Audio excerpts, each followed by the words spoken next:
예배소서 3장 17절을 우리가 한 목소리로 크게 한번 읽어보겠습니다. 믿음으로 말미암아 그리스도께서 너의 마음에 계시게 하시옵고 너희가 사랑 가운데서 뿌리가 박히고 터가 굳어져서. 자, 이 17절의 말씀 중에 전반부의 말씀만 오늘 가지고 전하겠습니다. 속사람의 강건에 대한 기도를 지난 시간 말씀을 전했습니다. 옛날부터 꿈이 있었는데 그 꿈을 실천은 하지를 못했습니다. 어떤 꿈이 있었냐면은 제가 제 몸을 바디빌딩을 하는 꿈이 있었습니다. 그러나 이루지는 못했는데요. 어떤 사람이 바디빌딩을 한다고 하면은 자기 자신에 대한 그림이 먼저 있을 겁니다. 내가 어떤 몸을 만들 것인가? 내 신체의 특징은 이러이러하니까 이런 내 신체를 이렇게 만들어갈 수 있겠다. 이렇게 생각하면서 자기 한계도 생각하면서 몸을 어디까지 만들어갈 건가 계획을 할 것이에요. 마찬가지로 우리의 속사람을 강건하게 한다고 하면은 거기에도 그 그림이 뭐냐는 거예요. 속사람을 어떻게 강건하게 만들어 갈 거냐 하는 거죠. 어느 정도까지 우리를 강화할 수 있는가, 어떤 그림이냐는 거죠. 거기에 전제되는 게 지난 주일 그런 말씀했죠. 하나님의 영광의 풍성함이 거기에 있는 겁니다. 우리를 창조하신 하나님, 우리를 구속하신 하나님께서 우리를 구원만 하신 게 아니라 점도 없고 흠이 없는 완전한 자로 세우고자 하는 그런 그림을 하나님이 그리고 있는데 그게 하나님의 풍성함이라는 거예요. 하나님의 영광의 풍성함이 그 내용이에요. 그렇다면 우리가 강건하여진다라고 하는 방향이 어디냐고 하면은 같은 방향이라는 겁니다. 그게 우리의 강건함의 실체라는 거예요. 그리고 그것을 이루게 하는 것이 성령으로 말미암아 성령의 능력이라는 거죠. 그러니까 하나님은 우리에게 비전도 주시고 그 비전만 가지고 네 힘으로 하라 그게 아니라 그 비전을 이룰 수 있는 능력도 주시는 분, 이것을 알게 하는 기도가 지난주일 말씀의 핵심이었던 것이죠. 이해가 되셨으면 합니다. 이해가 되셨나요? 이해가 안 되나요? 이해가 안 된다면 제가 목회 기도를 더 해야 됩니다. 자, 오늘은 3장의 세 가지 기도 중에 두 번째 기도입니다. 17절 전반부, 믿음으로 말미암아 그리스도께서 너의 마음에 계시게 하옵시고. 여기 마음은 앞에서 나온 속사람이나 같은 개념, 같은 동의어라고 생각할 수 있을 겁니다. 따라서 오늘의 말씀은 속사람의 중심, 속사람의 그 중심이라고 할 수 있는 그리스도의 내재, 그리스도의 내주라고 하는 것과 같은 말이라고 생각할 수가 있는 겁니다. 사실 이것이 강건함의 핵심입니다. 강건하게 살아라, 그 정도가 아니고, 강건하게 살기를 위해서 기도한다, 그 정도가 아니고, 그 강건함의 핵심 속에 우리 속사람 안에, 우리 마음 속에 예수님께서 중심으로 자리를 잡는다면 우리는 더 이상 약한 존재가 아닌 것입니다. 사실 16절로부터 21절까지가 이제 사도 바울의 두 번째 큰 기도인데요. 1장에서 한 번 기도가 있었고요. 두 번째 큰 기도가 나오는데 이 16절부터 21절을 헬라어 문법으로 이렇게 보면은 동사가 하나예요. 어떤 동사냐면 강건하다라고 하는 이 한 동사 안에 연결되어 있는 겁니다. 그래서 사실 세 기도가 다 강건과 연결되어 있다고 하는 것을 먼저 말씀드리고 싶습니다. 자, 오늘의 말씀 제목은 좀 여러분이 익숙하지 않은 단어일 거예요. 상주라는 단어를 썼습니다. 그리스도의 상주하심을 위한 기도, 혹은 그리스도의 상주 의식을 위한 기도, 이렇게 제목을 붙여볼 수 있겠습니다. 상주라고 하는 것은 항상 상자에다가 살주, 거주할 주자라고 하는 말의 합성어로서 항상 내재하신다, 주님은 내 안에 계시다고 하는 의식을 얘기하는 겁니다. 상주하심, 늘 주님이 내 안에 계시다는 의식을 가지기를 원한다고 하는 그런 기도를 했다고 저는 그렇게 생각합니다. 주님의 내주가 아니고 주님의 상주하심, 이것이 기도의 포인트라고 생각을 하는 것입니다. 이미 내주한 그리스도를 모시고 사는 그리스도인들에게는 다시 내주하는 게 필요한 게 아니라 그분이 늘 내 안에 주인으로 상주하고 계시다는 사실을 기억하는 의식이 필요한 겁니다. 이것이 오늘 본문의 핵심적인 내용이라고 생각합니다. 먼저 생각해 볼 것은, 성경은 예수 믿는 사람은 그 안에 예수님이 내주하신다고 하는 것을 성경은 확실히 증언합니다. 제 말이 아니에요. 그리스도를 받아들이는 믿음을 통해서, 혹은 예수님을 영접함을 통해서 주님이 내 마음에 들어오시게 되고 나는 그 주님과 연합한 상태의 삶을 살게 되고, 이것을 그리스도의 내주라고 말씀하고 있는 겁니다. 주님이 어디에 내주하시냐면 내 마음에 내주하시고, 내 마음은 내 인격의 중심으로서 삶의 방향을 결정해주는 전인, 내 사고와 감정과 의지의 중심에 주님을 모신 것이라고 말씀할 수가 있습니다. 제가 성경 구절을 이제 몇 개 인용을 해보겠습니다. 요한복음 14장 19절부터 20절에 보면은 이런 말씀이 있습니다. 조금 있으면 세상은 나를 보지 못할 것이로되 너희는 나를 보리니 이는 내가 살아있고 너희도 살아있겠습니다. 그날에는 내가 아버지 안에 너희가 내 안에 내가 너희 안에 있는 것을 너희가 알리라. 예수님이 제자들에게 말했는데 그날이 어떤 날일까요? 아마도 성령께서 강림하신 날일 수도 있겠습니다. 초대교회 신자들에게는 그날을 이해할 수 있었을 것입니다. 그러나 우리들에게는 그날은 이미 지나갔죠. 2000년 후에 살고 있는 우리들에게 그날은 어떤 날일까요? 아마도 예수님을 영접한 날이 될 것입니다. 성경은 예수 믿는 마음속에 거하는 분에 대해서 매우 다각적으로 교차적으로 사용하고 있습니다. 고린도전서 3장 16절에 이렇게 말했어요. 너희는 하나님의 성전인 것과 하나님의 성령이 너희 안에 거하시는 것을 알지 못하느냐. 그랬어요. 누가 우리 안에 거한다고요? 하나님의 성령이란 말이에요. 요한일서 4장 15절에는 정말 중요한 말씀이 나와 있어요. 누구든지 예수를 하나님의 아들이라 시인하면 하나님이 그 안에 거하시고 그도 하나님 안에 거하느니라. 내가 예수님을 하나님의 아들이요, 그 예수님을 입으로 시인하면 하나님이 내 안에 거하신다고 약속하셨습니다. 이건 내 필링하고 상관이 없어요. 하나님의 말씀의 약속이에요. 또 로마서 8장 9절부터 몇 절을 보면은 누구든지 그리스도의 영이 없으면 그리스도의 사람이 아니라, 또 그리스도께서 너희 안에 계시면 몸은 죄로 말미암아 죽은 것이나 영은 의로 말미암아 살아있는 것이니라.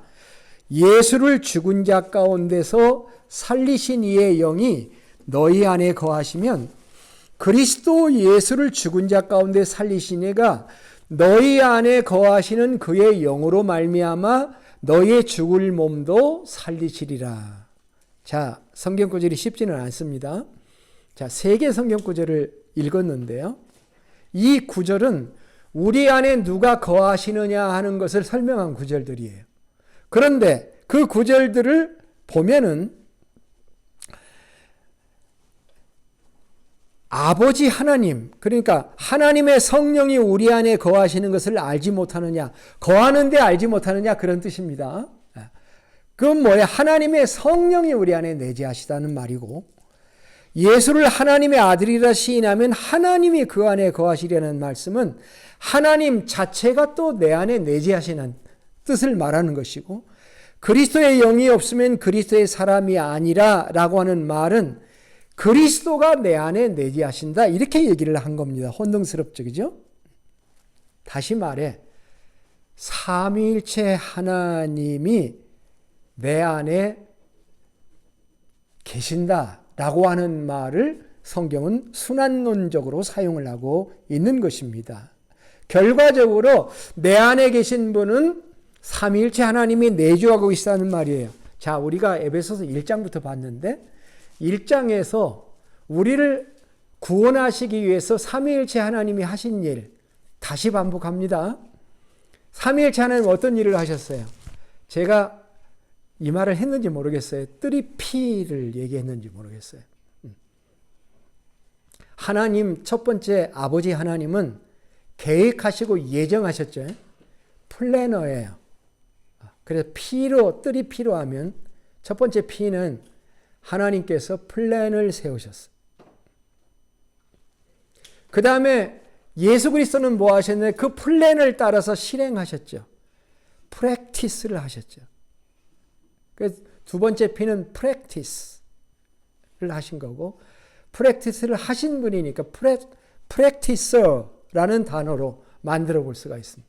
그래서 세 번째 성령님은 하나님이 계획을 세우시고 예수님이 십자가에 죽으시는 일을 실행하셨는데, 성령님이 하시는 일은 뭔가요? 우리를 깨닫게 하시는 거죠. 감화 감동을 통해서. 우리가 예수를 믿도록 퍼포먼스를 하시는 분이에요. 실제 그것을 깨닫게 하시고 믿게 만드시는 이 퍼포먼스. 그래서 하나님은 플래너이시고, 예수님은 프랙티서이시고, 성령님은 퍼포먼서이시고, 그렇게 해서 삼위일체 하나님이 합력해서 우리를 구원하셨단 말이에요. 그러면 그 구원하신 하나님이 우리가 예수님을 믿을 때 우리 안에 들어오시는데, 들어오실 때 예수님만 들어오시느냐? 그게 아니라는 거예요. 삼위일체 하나님이 동일하게 내 안에 내주하신다, 그런 뜻이에요. 이게 성경의 가르침이에요. 여기서는 성령님이 내주하신다고 했다가 저기서는 그리스도의 내주를 말했다가 저쪽에서는 하나님이 내 안에 거하신다고 말했다가, 이렇게 혼동스러워하지 마시고 삼위일체 하나님이라는 개념 속에 하나님 전체가 내 안에 들어와 계신다, 이렇게 여러분이 생각하시면 되는 겁니다. 그런데 주님의 내주하심의 용도에 대해서 금방 읽은 말씀에 이런 게 있어요. 8장 11절이 중요한데, 예수를 죽은 자 가운데서 살리신 이의 영이 너희 안에 거하시면, 그리스도 예수를 죽은 자 가운데서 살리신 이가 너희 안에 거하시는 그의 영으로 말미암아 너의 죽을 몸도 살리시리라, 이렇게 말하고 있다는 거예요. 우리 몸 안에는 그 예방하고 치유하는 건강세포가 있습니다.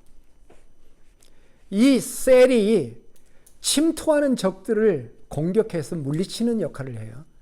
그것이 제대로 살아있다면 우리의 몸은 질병이 생기더라도 금방 낫게 되고 결국은 일어날 수 있게 되는 것과 마찬가지. 예수님이 삼위일체 하나님이 우리 안에 들어온 목적이 뭘까요? 그 목적을 뭐라고 지금 설명하고 있냐고 하면은, 예수님이 내주하심의 목적은 그냥 내주하시는 게 아니라 우리를 살리신다라고 얘기합니다. 우리를 부활시킨다라고 얘기를 하고 있는 거예요. 그렇게 설명한 겁니다. 예수를 죽은 자 가운데 살리신 이의 영, 그렇게 설명해요.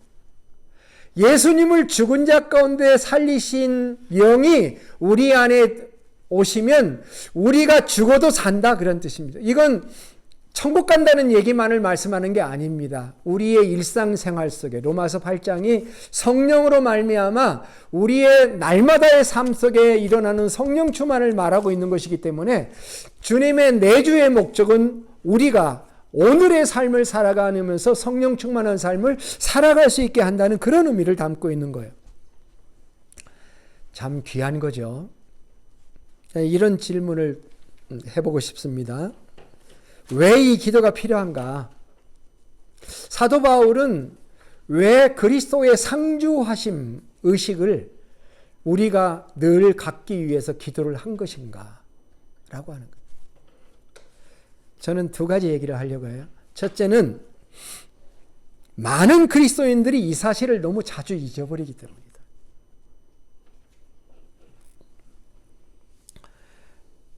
이 질문은 처음 주님을 영접해야 될 사람들에게 하고 있는 게 아닙니다. 이미 전반부에서 하나님의 구원을 받은 사람들이에요. 그리고 3장 전반부에서 우리가 뭘 봤습니까? 영원하신 하나님 속에 감추어졌던 비밀의 경륜인 교회에 대해서 얘기를 했잖아요. 그러니까 이미 믿는 사람들이에요. 불신자에게 주시는 말씀이 아니라 신자에게 주시는 말씀인데 왜 신자에게 이것을 기도하고 있느냐 하는 거예요. 그것은 신자들이 자주 범하는 실수 중에 하나가 내 안에 계신 예수님을 카운트하지 않기 때문에 그렇습니다. 날마다의 삶을 살아가면서 혼자 살아요. 잘못하면.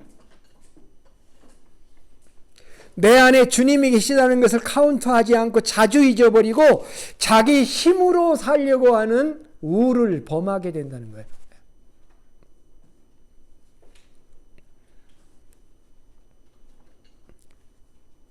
우리 자신을 돌아보면은 그 사실을 알 수 있을 겁니다. 혹시 지난 한 주일 동안 여러분이 살면서 내 안에 계신 주님을 카운트하지 않고 살았던 순간들이 있으셨는가요? 주님을 의식하지 않고 온전히 나만 생각하고 있는 수많은 시간들이 있었다고 한다면 주님과의 교제를 회피하고 주님을 주님으로 여기지 않는 그런 순간들이 있지 않았었는가요? 요한계시록 3장에 가면은 라오디게아 교회가 나옵니다. 그 소아시아에 7개 교회가 있는데 그 중에 한 교회예요. 좀 길어도 한번 찾아보세요. 요한계시록 3장 14절부터 22절의 말씀인데요. 다 읽어봐야 전체가 보여요. 자, 3장 14절을 읽습니다. 같이 읽어볼까요? 3장 14절부터 라오디게아 교회 사자에게 편지하라. 아멘이시오 충성되고 참된 증인이시오 하나님의 창조의 근본이시니가 이르시되 내가 내 행위를 아노니 내가 차지도 아니하고 뜨겁지도 아니하도다. 내가 차든지 뜨겁든지 하기를 원하노라. 내가 이같이 미지근하여 뜨겁지도 아니하고 차지도 아니하니 내 입에서 너를 토하여 버리리라. 내가 말하기를 나는 부자라 부요하여 부족한 것이 없다 하나 내 곤고한 것과 가련한 것과 가난한 것과 눈먼 것과 벌거벗은 것을 알지 못하는도다. 내가 너를 권하노니 내게서 불로 연단한 금을 사서 부요하게 하고 흰옷을 사서 입어 벌거벗은 수치를 보이지 않게 하고 언약을 사서 눈에 발라 보게 하라. 물은 내가 사랑하는 일을 책망하여 징계하노니 그러므로 내가 열심을 내라 회개하라. 볼지어다 내가 문 밖에 서서 두드리노니 누구든지 내 음성을 듣고 문을 열면 내가 그에게 들어가 그와 더불어 먹고 그는 나로 더불어 먹으리라. 이기는 그에게는 내가 내 보좌에 함께 앉게 하여 주기를 내가 이기고 아버지께 보좌에 함께 앉는 것과 같이 하리라. 귀 있는 자는 성령이 교회들에게 하시는 말씀을 들을지어다. 흔히 3장 20절을 예수 안 믿는 사람을 예수님 영접하게 하는 기도에 사용하는 구절이기도 하지만 이 3장 20절의 본래의 뜻은 그것이 아닙니다. 이 말씀의 화자는 주님이시죠. 화자이신 예수님은 라오디게아 교회의 사자에게, 사자는 그 교회 리더 되겠죠. 에게 책망을 하는 거죠. 그들의 행위가 미지근하다. 왜 미지근하냐? 그들에게는 그 경제적 부유함이 있어서 그 교회는 경제적으로 부유했던 것 같아요. 그러니까 부유하다 보니까 부족할 게 없다고 생각하는 거예요. 자기들은 모든 걸 다 가지고 있다고 생각을 해요. 그런데 영적으로 보면은 벌거벗어 있고 눈이 멀어 있고 영적으로 보면은 정말 불쌍한 사람들이에요. 그래서 책망을 하시는 거예요. 책망하면서 열심을 내라. 회개해라. 그렇게 얘기를 해요. 그런데 회개의 방법이 뭐냐면 회개의 방법이 3장 20절이에요. 마음 밖에서 예수님이 서 계셔요. 마음 밖에서 서 계시는 예수님에게 마음의 문을 열고 모셔드리라 이렇게 얘기를 하는 거예요. 그리고 그를 모셔서 함께 먹고 마셔라. 그런 관계를 유지해라. 예수님을 마음 밖으로 밀어낸 거죠. 문 밖에 계셔요, 예수님이. 그러니까 그 문 밖에 외면했던 예수님을 다시 초청해서 삶의 중심으로 삼아가지고 삶의 중심으로 모셔드리는 그게 회개였던 거예요. 이것이 오늘 본문의 기도의 핵심인 것입니다.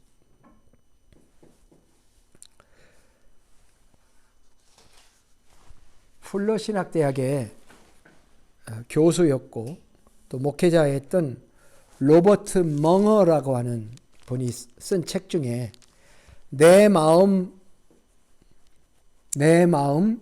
그리스도의 집이라고 하는 아주 유명한 책이 있습니다. 굉장히 얇아요. 얇고 쉬우면서도 깊은 영적 도전을 주는 책인데요. 그는 우리가 예수님을 영접할 때 그분이 우리의 마음을 거쳐 삼고 우리 안에 거하시기를 원하신다고 말합니다. 그런데 우리 마음의 집에는 여러 개의 방이 있어서 그 주님이 내 집에 들어오시기는 하는데 그 여러 개의 방들을 다 오픈하지 않는다. 서재도 있고 주방도 있고 거실도 있고 서재도 있고 주방도 있고 거실도 있고 오락실도 있고 침실도 있고 벽장도 있는데 이 책에서 주인공은 1인칭 단수로 나옵니다. 예수님이 우리 마음의 서재에 들어오셔서 책장의 책들, 탁상 위의 잡지들, 벽에 걸린 그림들을 들여다보시는 모습이 나와요.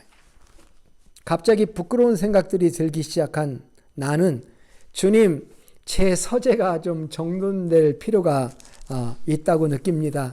주님 보시기에 거북스러운 모든 것들을 버리겠습니다. 라고 고백을 해요. 책들이 주님 보시기에 좀 거슬리는 책들이 있었다고 생각한 거예요. 이어서 주방에 들어오신 주님이셔요. 음식을 차려드리는데 주님은 한동안 말없이 상을 보시면서 차려드린 음식을 가만히 지켜만 보고 계십니다. 불안해진 나는 음식이 마음에 안 드십니까? 라고 묻습니다. 그러자 그분이 뭐라고 대답하냐면 내게는 내가 모르는 양식이 있지. 만일 내가 나를 만족시킬 만한 음식을 원한다면 내가 기뻐하는 뜻을 행할 수 있겠니? 라고 말씀하십니다. 그 후 나는 그분과 함께 거실로 갑니다. 안락한 거실을 그분도 좋아하시는 듯이 말했습니다. 주님은 이 방이 우리가 대화하기 참 좋구나. 가능한 매일 아침 나와 여기서 교제하겠니? 그렇게 하루를 시작하면 참 좋겠다라고 말씀하십니다. 그래서 주님의 말씀을 따라서 실제적으로 한동안은 그렇게 대화를 했습니다. 그러나 내가 바빠지면서 그분과의 교제를 등한시하게 됩니다. 어느 날 아침 거실을 지나다 보니까 예수님이 거실의 벽난로 앞에 혼자 앉아 계셨습니다. 나는 당황했습니다. 주님, 여기에 매일 아침 계셨습니까? 라고 물었고, 주님은 그렇지, 난 너를 만나기 위해 매일 여기에서 널 기다렸지 라고 말씀하십니다. 나는 부끄러움으로 다시는 주님을 기다리게 하지 않겠습니다 라고 말씀을 드립니다. 나는 오락실, 침실, 벽장으로 그분을 안내하며 더 많은 부끄러움을 경험하게 됩니다.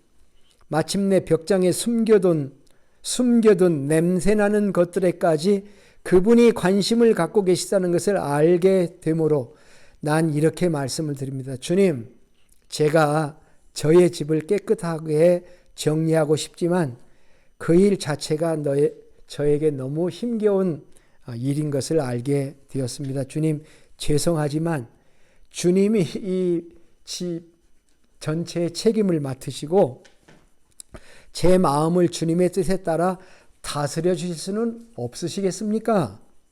그러자 주님이 환한 미소로 이렇게 말씀하십니다. 그래, 난 이때를 기다려왔단다. 내가 너 자신을 다스릴 능력이 없음을 인정하고 내게 내 모든 방의 열쇠를 주렴. 그리고 내가 이 집의 주인이 되도록 명의를 이전해 줄 수 있겠니? 집의 명의를 이전해. 그래서 그날 나는 마침내 주님에게 이런 고백을 드립니다. 주님, 지금까지 제가 할 수 없는 주인 역할을 하려고 했습니다. 이제부터는 제가 하인이고 주님만이 저의 주님이십니다. 나는 그날 집문서를 그분에게 드렸습니다. 그분 앞에 무릎을 꿇고 서명한 뒤 나의 모든 것이 그분의 것이 되도록 모든 열쇠와 함께 집문서를 그렸습니다. 이런 작품이에요. 인간의 자기의 삶을 주관하려고 하는 모습들을 잘 그려낸 그런 작품이라고 볼 수가 있습니다. 왜 이 기도가 필요하냐면 주님이 내 마음에 들어와 계심에도 불구하고 그 주님을 주인으로 인정하지 않고 주님과 대화해서 순종하려고 하지 않는 그러한 자주 주님을 잃어버리고 있는 우리들 때문에 이 기도가 필요했다 이렇게 생각합니다. 두 번째는 그 어떤 일보다도 주님을 모시고 사는 것이 행복이기 때문에 그렇습니다. 이건 제 이해예요. 이것이 믿음으로 말미암아 그리스도께서 너의 마음에 계시게 하옵시고라는 기도의 다른 핵심이라고 생각합니다. 자, 내 마음속에 예수님이 계시다고 생각하면 그 예수님이 누구시냐 하는 거예요. 도대체 그분이 누구시냐? 조셉 하트라고 하는 사람이 있었습니다. 그는 영국 태생인데요. 젊은 시절 기독교 무용론을 주장하면서 기독교 타도에 앞장서던 사람이었습니다. 기독교 가정에서 태어났는데 젊을 때 방탕한 길에 빠져서 의도적으로 하나님을 부인했습니다. 그렇게 살다가 45살이 되는 1757년 어느 날 집 가까이에 있는 모라비아파 교회 집회에 참석을 하게 되었습니다. 그리고 그날 그는 하나님의 사랑을 깨닫게 되었고 감격해서 회심을 하게 되었다고 합니다. 그리고 그때부터 그의 삶이 달라지기를 시작했고 그 후 2년 동안 얼마나 열심히 성경을 공부하고 성경을 통해서 하나님을 깨닫게 되었는지 그 기간 동안에 수많은 찬송시를 썼어요. 그가 지은 찬송시 중에 하나가 이런 찬송이 있습니다. 제목이 뭐냐고 하면은 주는 모든 부족함의 풍성함이라는 제목을 붙였어요. 주님은 모든 부족한 것의 풍성함이 되시는 분이다. 가사가 이렇습니다. 각 절에 예수님이 어떤 분인가가 5가지가 나와 있어요. 제가 이제 시작하면 여러분이 알 거예요. 예수님은 누구신가? 우는 자의 위로와 없는 자의 풍성이며 천한 자의 높음과 잡힌 자의 노임되고 우리 기쁨 되시네. 예수님은 누구신가? 약한 자의 강함과 눈먼 자의 빛이시며 병든 자의 고침과 죽은 자의 부활되고 우리 생명 되시네. 예수님은 누구신가? 추한 자의 정함과 죽을 자의 생명이며 죄인들의 중보와 멸망자의 구원되고 우리 평화 되시네. 모든 상황에서 그 상황을 풀 분이 예수님이시다. 마지막 4절은 예수님은 누구신가? 온 교회의 머리와 온 세상의 구주시며 모든 왕의 왕이요 심판하실 주님 되고 우리 영광 되시네. 그렇게 작시를 했습니다. 예수 그리스도는 누구신가요? 여러분에게 예수 그리스도는 누구신가요? 저에게서 예수 그리스도는 갈라디아 2장 20절처럼 나를 사랑하시고 나를 위해 죽으신 분이에요. 사도 바울은 갈라디아 2장 10절 이렇게 말했죠. 내가 그리스도와 함께 십자가에 못 박혔나니 그런즉 이제는 내가 산 것이 아니요 오직 내 안에 그리스도께서 사신 것이라. 이제 내가 사는 것은 나를 사랑하사 나를 위하여 자기 몸을 버리신 하나님의 아들을 믿는 믿음 안에서 내가 사는 것이다. 그렇게 고백을 한 거죠. 사도 바울에게 있어서 십자가의 의미는 나의 죽음이었던 것입니다. 그는 그렇게 받았어요. 십자가를 깨달았을 때 아, 나는 죽었구나 라고 받아들인 것입니다. 또한 주님이 내 안에 부활하심과 사심을 고백한 거예요. 이 고난주의를 우리가 이제 곧 맞이하게 되는데 묵상할 것이 그겁니다. 나를 사랑하사 나를 위해 십자가에 죽으신 주님. 그 주님을 묵상할 수밖에 없는 거죠. 이 예수님이 저 멀리 계신 게 아니라 내 안에 계신 거죠. 인생의 최고의 영광이 무엇일까요? 우리 인간의 평생의 최고의 영광이 무엇인가요? 저는 그것이 그리스도의 내주라고 생각합니다. 그리스도의 상주하심이라고 생각해요. 내가 그분을 소유한 것입니다. 그분을 주님으로 모신 것이에요.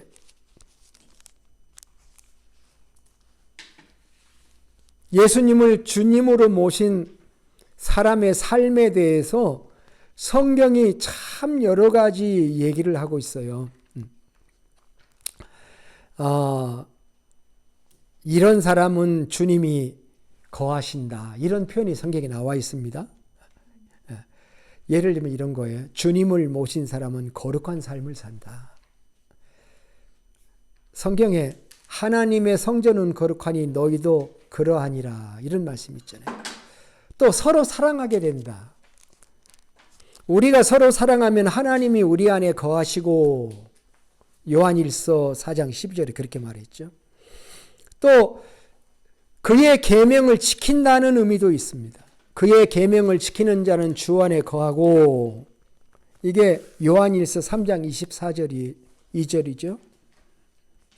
자, 이런 주님이 거하신 자의 삶에 대해 설명이 되어 있습니다. 이 말을 거꾸로 적용하면 안 됩니다. 많은 그리스도인들은 이 말을 얘기하면 거꾸로 시작을 하려고 해요. 이게 내 안에 완전히 이루어지지 않고 있으니까 그러면 주님이 안 계신 것이 아닌가. 이렇게 생각을 하려고 하는 거예요. 아니에요. 그건 요지가, 이 말씀의 요지가 아니에요. 자, 이런 예를 들어보요. 학생은 열심히 공부해야 된다. 그 말 맞아야 틀려요? 맞죠. 그런데 실제 학생들 중에 열심히 공부하는 사람이 몇 프로나 될까요? 1%? 그건 너무했고. 그러면 열심히 공부하지 않는 학생은 학생이 아닌가요? 아니죠. 규범을 얘기한 거죠. 규범을 얘기한. 주님을 모신 사람들은 거룩한 삶과 사랑의 삶과 순종의 삶을 살아가게 된다는 말이 주님만 계시면 자동으로 된다는 의미는 아닙니다. 이것이 우리가 매일 배워가야 할 길들이고 믿음에서 믿음에 이르는 다음 스텝으로 전진해 나가는 그 단계 삶을 거치면서 이루어가야 될 것들이죠. 이런 것들이 우리가 싸우는 영적 싸움이 될 겁니다. 그러나 중요한 것은 뭡니까? 주님이 우리 안에 들어오실 때 사실은 주님이 그 모든 사실을 알고 들어오시는 겁니다. 예? 주님이 거룩한 곳에 들어오신 것이 아니잖아요. 그죠? 주님이 내 안에 들어오실 때 이미 내 안에 있는 모든 것을 알고 들어오시는 거죠. 그렇기 때문에 주님이 우리가 실수를 했다고 해서 실망하지 않으시는 거지. 어떻게 보면은 우리가 마지막에 승리를 하게 되고 주님의 영광의 단계에 들어갈 수 있는 이유는 우리가 온전하지 않음에도 불구하고 내 안에 들어와서 침묵하고 지켜 계시는 바로 그분이 스틸 거기에 계시기 때문에 그런 거죠. 그리고 주님이 이미 들어오셨을 때 싸움은 사실은 끝난 거예요. 왜? 주님이 계시기 때문에. 그러나 우리가 그 주님에게 우리를 양도하지 않는 영적 전쟁이 우리에게 남아있을 뿐이지만 결국은 우리를 승리할 수밖에 없는 거예요.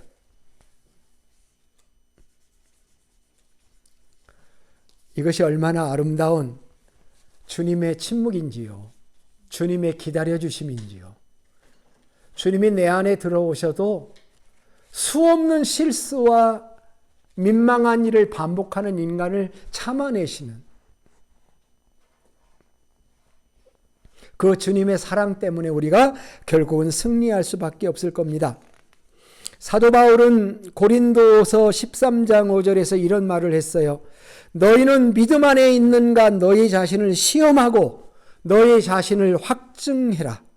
예수 그리스도께서 너희 안에 계신 줄을 너희가 스스로 알지 못하느냐? 그렇지 않으면 너희는 버림받은 자니라. 좀 심하게 말했죠. 새번역 성경에서는 이렇게 얘기를 했어요. 여러분은 자기가 믿음 안에 있는지를 스스로 시험해보고 스스로 검증해 보십시오. 여러분은 예수 그리스도께서 여러분 안에 계시다는 것을 알지 못합니까? 모른다면 여러분은 실격자입니다. 그런데 영어 성경 NIV로 읽으니까 이렇게 되어 있어요. Do you not realize that Christ Jesus is in you? Unless, of course, you fail the test. 이것은 뭡니까? 탈락자다. 그런 뜻이 아니고 테스트에 탈락했는데 다시 시험을 봐봐라. 다시 체크하고 다시 점검해서 네 안에 예수 그리스도가 계신지 아는지를 한번 체크해보고 하나님의 말씀을 다시 점검해서 시험 문제에서 스스로 패스를 해봐라고 하는 그런 격려의 말씀인 거예요. 자, 말씀을 마치겠습니다.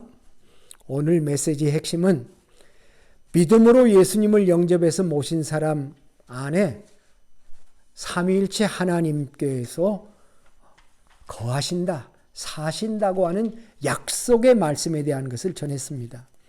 이 믿음을 잊어버리지 마시고 순간순간 잊어버리지 마시고 예수님이 내 안에 상주하고 계시며 나는 나의 삶의 모든 일에 주님을 의존하며 나아갈 때 우리는 승리하게 되는 것이기 때문에 나의 모든 삶의 영역에서 주님을 인정하고 주님을 모셔드리고 그 문제 속에 주님을 초청하고 그 주님이 그 모든 문제를 다스릴 수 있도록 내 마음에 계신 주님과의 아름다운 관계를 맺으며 오늘 우리가 찬양하는 것처럼 walks with me, talks with me, tells me I'm your own이라고 말씀하시는 주님의 음성을 들으면서 늘 주님의 임재의식을 가지고 주님의 상주하심을 믿으면서 혼자 외롭게 살지 말고 세상에 아무도 없고 나 혼자밖에 없다고 얘기하지 말고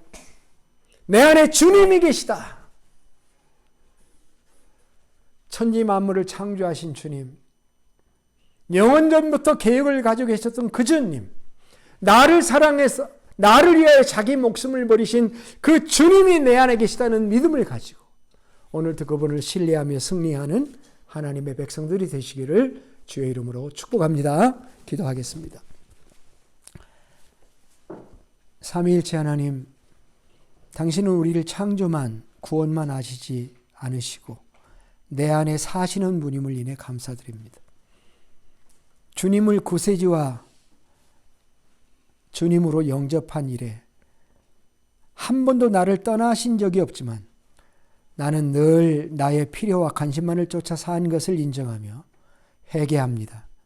이제 나의 모든 삶의 영역에서 주님이 나의 주가 되시기를 원합니다. 나를 다스려 주시고 늘 주님의 임재의식과 주님이 함께 하심을 느끼며 주님과 동행하게 하여 주시옵소서. 존귀하신 예수님의 이름으로 기도드립니다. 아멘.